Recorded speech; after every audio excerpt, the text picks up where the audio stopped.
streaming live on YouTube. The channel you're searching for is youtube.com/smooth921FM Lagos. Just go to YouTube and search for Smooth 921 FM Lagos and you find us right there. So click on the subscription button, just subscribe. There's that button there that you have subscribe, and then further you see the bell. So when you click on that bell, it allows you to get a notification whenever we go live so that you do not miss out on any information. So that said, we are talking about Alzheimer's disease or Alzheimer's. That's one of the words that just gives me trouble in pronouncing. I'll manage, I'll pull through. So Alzheimer's disease is what we're talking about this morning, and that's against the backdrop of International Day of Older Persons. We've talked about dementia here before with the same guest that I have this morning, and we decided to narrow it down because dementia is broader. So we are narrowing it down to Alzheimer's disease or Alzheimer's disease this morning. Please pardon me.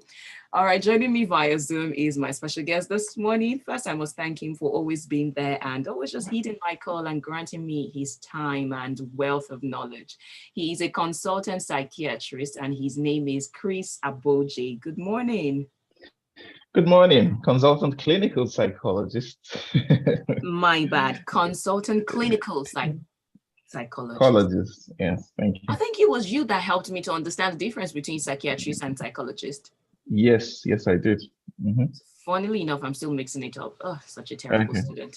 Well, the truth is we are all mental health professionals, right? So it's not out of place that you mix them up, right? But the difference is that the psychiatrist is a medical doctor who is licensed to prescribe medication, while the clinical psychologist, on the other hand, is a psychologist who is specialized in clinical practice, mental health care, and they do a lot of assessment and psychotherapy.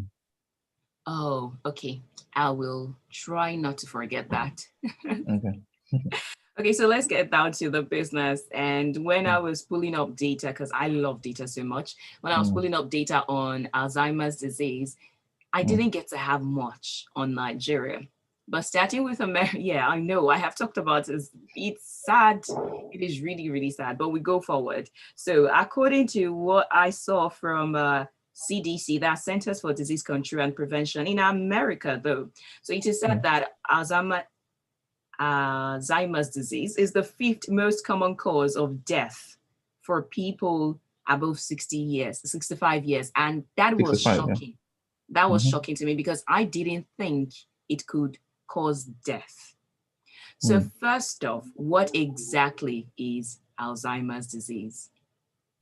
Okay, so Alzheimer's is a type of dementia that is usually characterized by, destruction of memory and neurological function. So it's, due to generalized degeneration of the brain.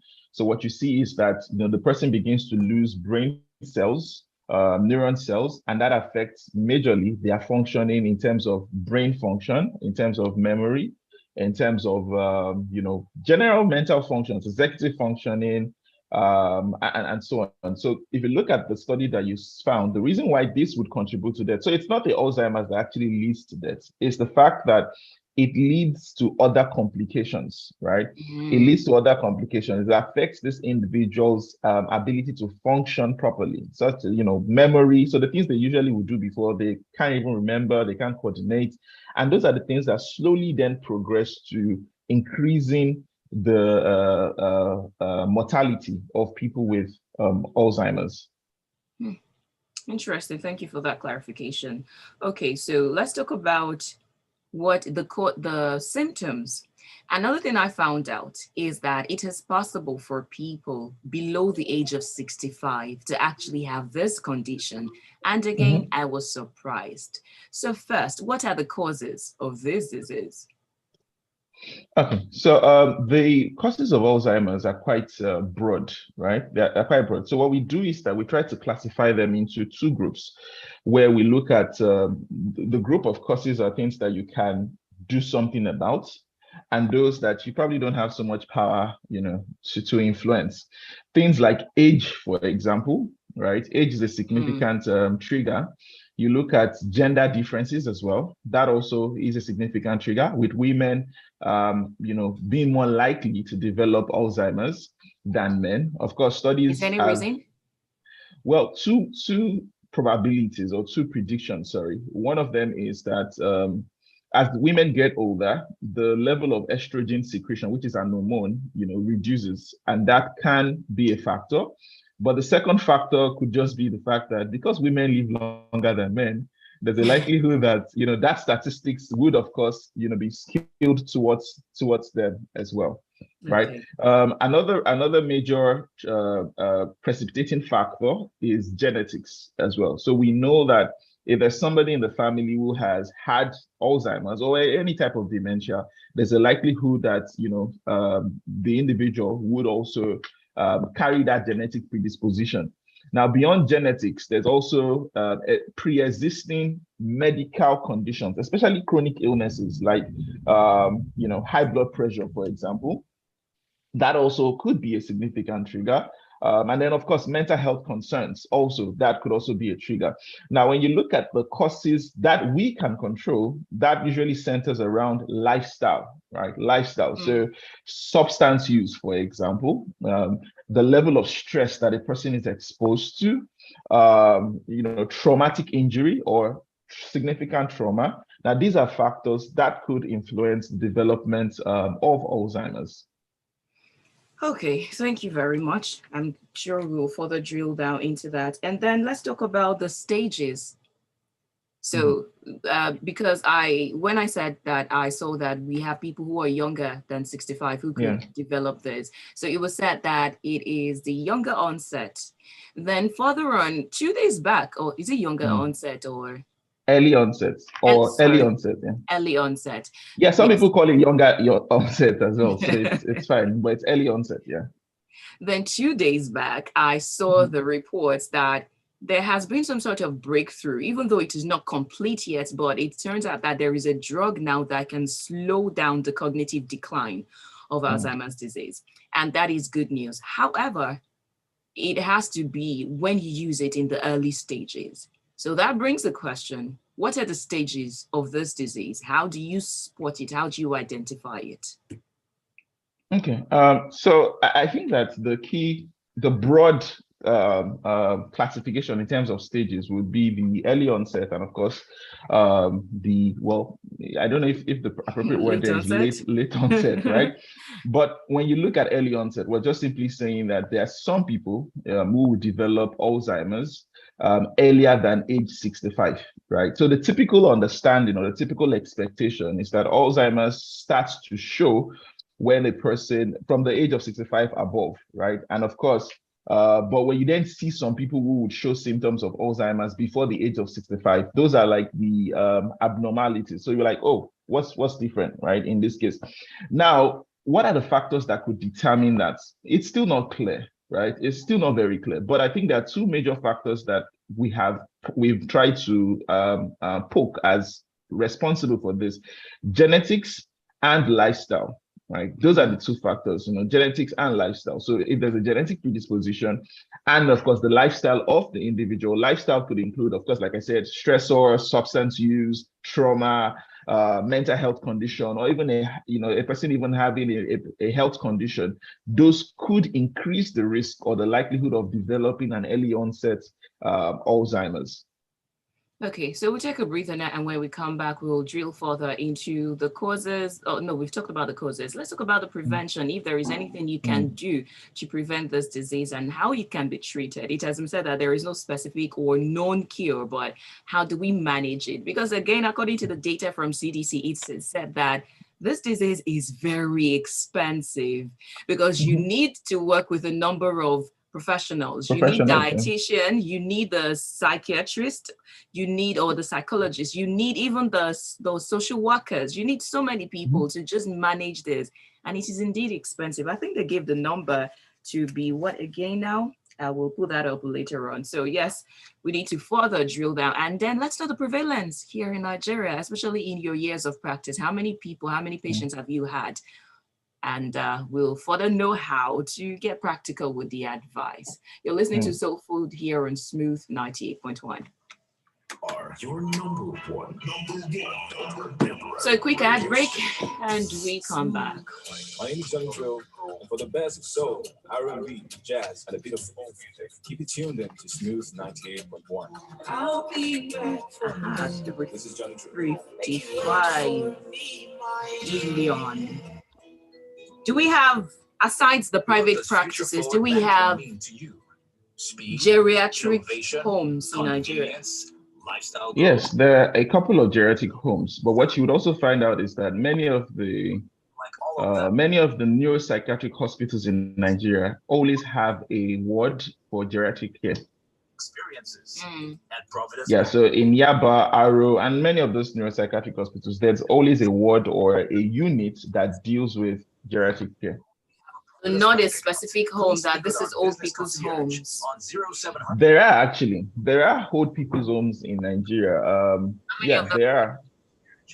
Now I can't place a number, right? But I know that there are a number of them, government owned and private owned as well, or NGOs. I would look at them as NGOs. This is Smooth 98.1. Love music, love life. You're listening to the Soul Food Conversation. My name is Oluwaseun. My guest this morning is Chris Abojei. He's a consultant clinical psychologist. Did I get that right? Yes, you did. Yes, you did. Thank you. And we're talking about the topic of Alzheimer's disease as a result of today being the International Day of Older Persons. He's described what it is as some of the things you can see or be on the lookout for. That's if people are actually on the lookout for it. Just hit me. Because again, one of the reasons that dragged me into talking about this is there are some things that we have associated with aging. Mm-hmm. So dementia, for a number of people, they think dementia generally, of which Alzheimer's is part of it, they think it's a normal thing in aging. So now, before I further go into it, help us to establish that difference between normal little memory loss and the one that comes with Alzheimer's disease. Okay, so it's expected that as we grow older, brain functioning reduces to an extent, right? Not drastically, but a person is expected to begin to experience some decline in memory, for example, decline in concentration, for example. These are normal experiences with aging. I think that the key difference between Alzheimer's is the drastic loss of memory and loss of, functioning, neurological or executive functioning that is associated with it. Say, for example, if a person starts to get older, what you find out with aging is that neuron cells start to die. Primarily because, of course, the level of activity starts to reduce, and of course, the brain has a system whereby if you don't need it, you don't keep it, right? If you don't need it, you don't keep it. So once we find out that the functioning of this individual, the level of interaction they used to have before starts to drop, some of these cells that feel redundant start to die off. So that's a normal experience. But I think that the key word there is that it is drastic for individuals with Alzheimer's. The rate at which this decline happens is a lot faster than the average person who is experiencing aging. And so what you find out is that you get to a point where the individual is not even able to recognize their environment. They're not able to remember or even learn, taking new memory, taking new experience. And these are the key things that you want to see, you want to look out for in case of Alzheimer's. When you look at the Nigerian system, and I think generally is that we tend to spiritualize or spiritualize a lot of things. So when you start to see some of these symptoms, rather than seek help, you're probably thinking somebody has done something to this person, right? Or the worst scenario is that we think that this person is now a witch, right? And so you are likely going to see that many people who show symptoms of Alzheimer's or dementia in this part of the world will probably be branded as witches or as, demons or whatever it is. And that's because we fear what we don't understand. When you don't understand something, you're likely to fear it. And this is also why when you talk about statistics, it's difficult to get that statistics because many people who develop these illnesses would actually self-manage or manage at home. And for most people, you probably would even, the best they go to is spiritual healers, and so we don't really see a lot of these cases to be able to document, in terms of prevalence, although they will tell you that 4.9% of, the elderly male would develop Alzheimer's or dementia as a whole. And then I think 6.1% for females would develop it in Nigeria. That is the statistics that we have, right? Which, if you look at it, is actually, it's a big statistics. When you look at that population, when you look at, yes. 4.6% of, the population above 65, right? It's a big population. What you said now reminds me of a time I was on a walk for autism. So we were having this awareness walk, I think about 3 years ago. And aside just talking to people, we were asking them questions just to get data and assess their knowledge of autism. And you were you can very sure that a number of people did not answer some of the questions. You know how we can be quite secretive, or we feel once you disclose something or once you accept the knowledge of something, it means that thing will happen to you. And it is sad because, like I said, we fear what we don't understand. If you don't understand it, you'll fear it. Yeah. So back to that data on how expensive Alzheimer's it is. According to the CDC, it is said that about 355 billion was spent on dementia and Alzheimer's care costs in the United States in just 2021. 355. So let's talk about the care, the treatment. Since again, there is no known cure. So once it sets in, what's the prognosis, or what are the chances of an individual that has it?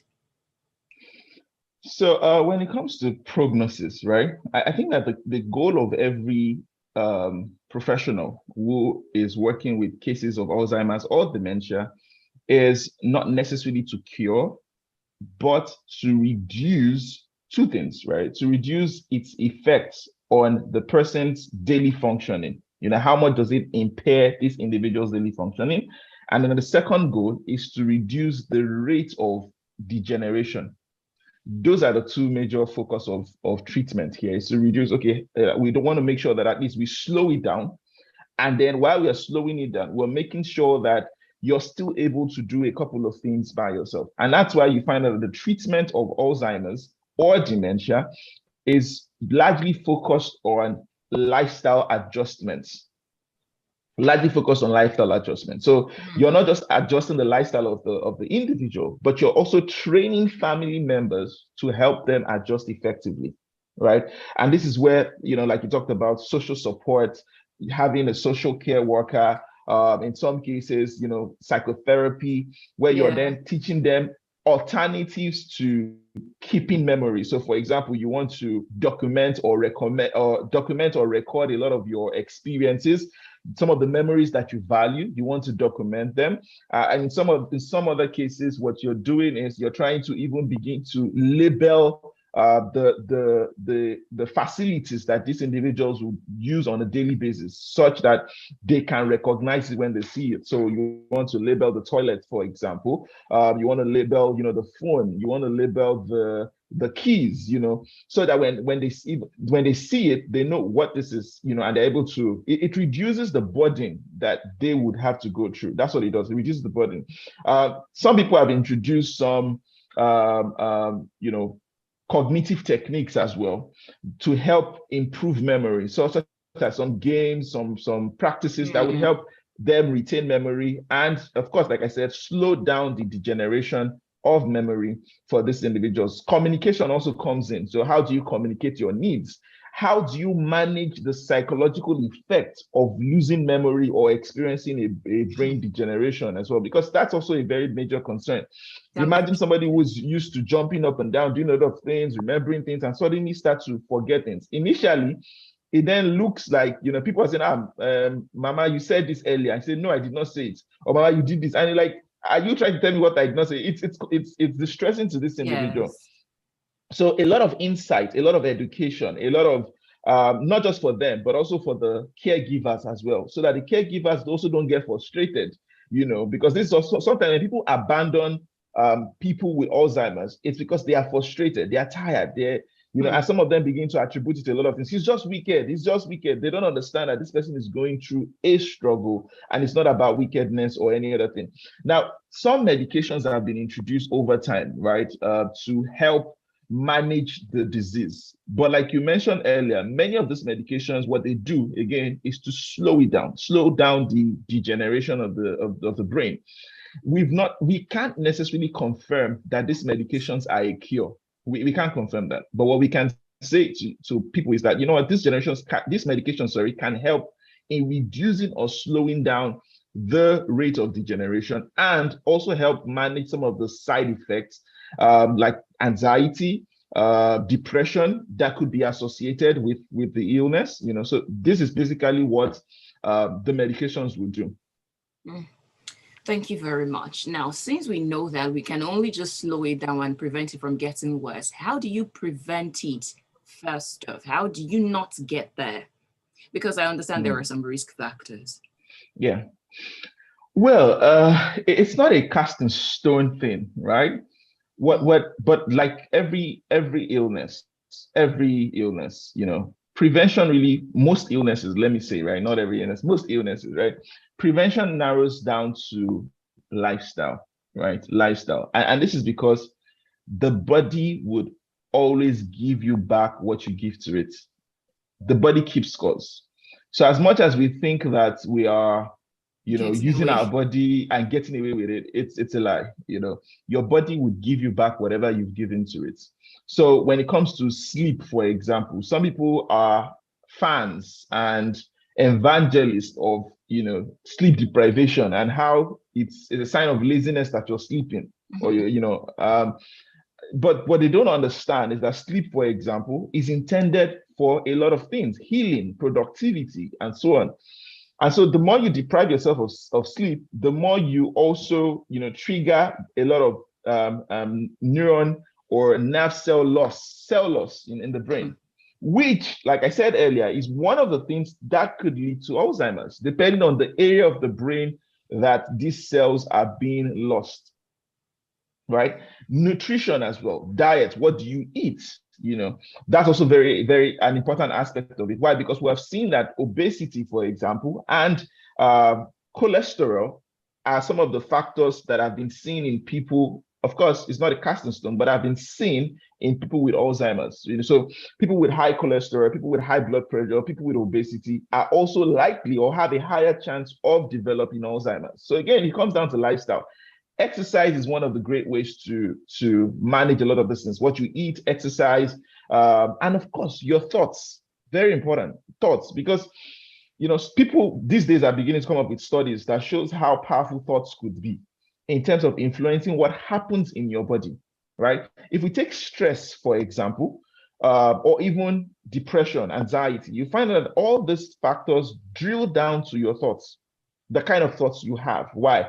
Because pleasant thoughts would secrete pleasant chemicals in the brain, and unpleasant thoughts would secrete unpleasant chemicals. Now, the brain, of course, secretes these unpleasant chemicals to help you manage that unpleasant situation or perceived unpleasant situation, but it's not designed to accommodate them for a long time. So when your body starts to secrete a lot of cortisol, for example, that over time can begin to damage or affect cells negatively, including brain cells, right? And this also is related to thoughts. So if I'm thinking that the world is a terrible place and everybody wants to, the more I have these thoughts, the more unpleasant chemicals are secreted and could also affect the nerve cells and the brain cells as well.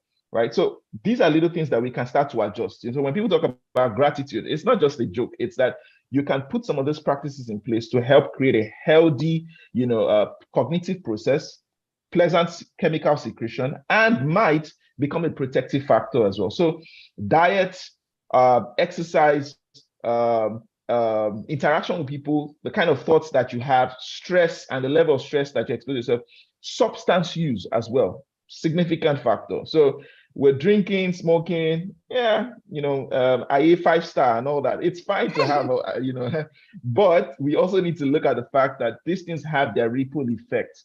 Maybe not now. Some people brag about it. They brag about how they've been smoking and they've gotten away with it. But then what happens when you turn 65, when you turn 70, when you turn 80, right? These are factors that we need to put into consideration. The idea there is to reduce the level of stress that your brain or your body is exposed to. And stressors could come from any angle, right? I think that's one of the ways to prevent this. There is possibly nothing I could add to that. Oh, I'm thinking about family.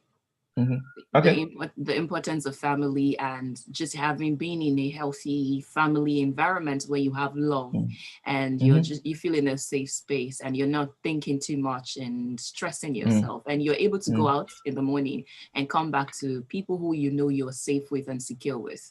I think I'll add that. That plays a significant role, right? Because we know that, we're a love being, right? People say love cures everything. And that's true to an extent, because when you're loved, your brain feels, healthy and produces a lot of pleasant chemicals. But I also need to, sound some bit of disclaimer here, because there are some families that love, themselves, love their, family members. There's a lot of love, but family members still develop these illnesses. It will be nice to send that disclaimer so we don't think that, if anyone develops Alzheimer's, it's because they are not loved. We've seen cases like that, but we know that love can be a protective factor as well. A healthy family or environment can be a significant protective factor. And over the years, I've also contributed to reducing or slowing down the rate of degeneration of the brain. So the kind of love that the person receives. In fact, we have seen that people are likely going to die, when they don't have that support, that social support. So if you don't have the social support of the love, the likelihood of, degeneration and of course, eventual death increases. Thank you very much for putting that balance. It's very important. And what I thought before saying that was, so now we have so many cases of people leaving Nigeria and they're going out there to hustle. Some are getting separated, some are starting all over again. They're stressing themselves to work and in the long run send back money. And sometimes there is this mentality that once you get out of the country, everything becomes really perfect for you. And you start to stress them even further because one, they are separated physically, emotionally from you. Well, not emotionally, their hearts are with you. And I don't know if this is scientifically or medically proven, but it can even increase the stress because now you're way far from them or far away from them and they can't see you, all of that. It puts extra stress. So I'm just saying that when people go out of the country, don't build them anyhow. That's just the bottom. That's the bottom line. Person who just relocated today, stop asking them for pounds or euros or dollars. Calm down and just be mindful of them. You want to say something? I need to add something to that, right? And I think it comes down to these individuals as well, right? The truth is, no one can be responsible for you as much as you're responsible for yourself. And so people would definitely expect what they expect. I think that life is like an illusion. They would see what they want to see. They would expect what they want to expect. It is left to you to protect yourself. It is left to you to put up protective factors, such as identifying what your capacity is, and accepting that capacity, and of course, putting measures in place so that you're not over-pressured by other people's expectations. But there's something you mentioned, which I think we might start to look into as a research, which is the fact that I am predicting that in a couple of years, we're going to be having an increased rate of, Alzheimer's and many of this, dementia and the likes. Why? Because you see that many of the people who are leaving are younger people. Which means that they are abandoning, or they might abandon their parents, who would, of course, become aged at some point. And then, of course, when they're aged with nobody to care for them, nobody to take care of them, that increases, or that might increase the likelihood of developing some of these illnesses, right? And so parents need to start. So before, like they said, the goal of every parent will be to have a house, send their kids abroad, or but now they need to start thinking about what do we do in case of these situations, and also the government needs to start thinking about it. Do we need to start investing in old people's home, for example, the aged home? Do we need to start, investing in interventions? Because even if someone says that it's a form of exports, but we now need to start looking at the repercussions of this export. They will send back money, but money is not enough. So what do we do as a nation to prevent getting to a point where our old people become a burden to the economy?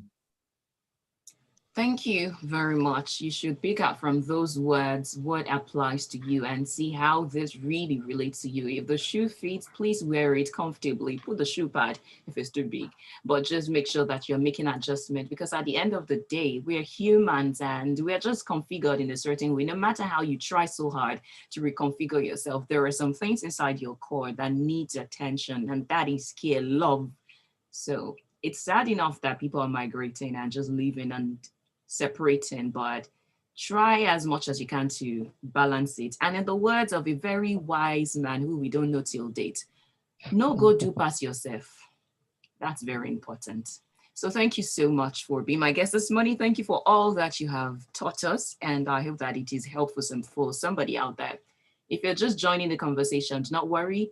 You will find the video on YouTube. It is youtube.com/smooth91FM Lagos. My guest has been Chris Abojei. He's a consultant clinical psychologist, and we've been talking about Alzheimer's disease. I'll put up the link on our WhatsApp status. You'll find it there. And also just watch again and share it with somebody. You can find my guest on social media, especially on Instagram, at Chris Abojei. That's spelled as CHRISABOJEI. That's it. I got it right? Yeah, you did. You did. All right. Thank you. I look forward to another conversation with you. Thank you Great. in advance. Thank you. Take care of yourself. Bye. Bye. All right, Lagos and the rest of the world, thank you for being there. We continue on the other side. And of course, you know that it's time for the kids. 8:40 till 8:55. The show is called Curious Mind. It's for kids between 6 to 15. They spell, they have fun. And last Saturday of the month, they'll be in the studio with me. But before that, you need to qualify. We have some winners from past Saturdays who couldn't make it into the Saturday, but we'll still move. My name is Oluwaseun, and you are listening to Smooth 98.1. Fly, silky smooth, 98.1. Thank you so much